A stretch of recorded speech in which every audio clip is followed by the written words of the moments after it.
Hello guys, আশা করি আপনারা সকলে খুব ভালো আছেন। Good evening to everyone.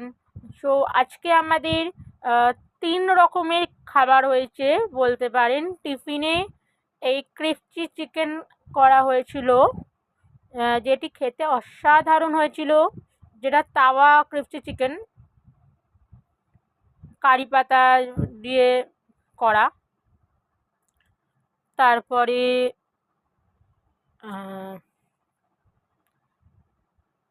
চিকেনের মধ্যে এখানে লঙ্কা অল্প দেওয়া আছে, যেহেতু আমি ঝাল খাই না। তারপর এখানে ডিম হয়েছে কারি পাতা দিয়ে। আর এখানে আজকে দুপুরে লাঞ্চ হচ্ছে ভাত,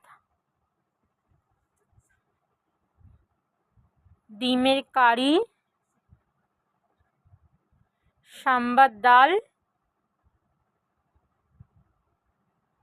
আর টিফিনের জন্য আর একটা জিনিস ছিল কারি পাতা দিয়ে আলুর তরকারি, ঝাল ঝাল করে উইথ পরোটাটা ছবি তোলা হয়নি। আপনাদের ভালো লাগলে লাইক, শেয়ার, কমেন্ট, সাবস্ক্রাইব করবেন।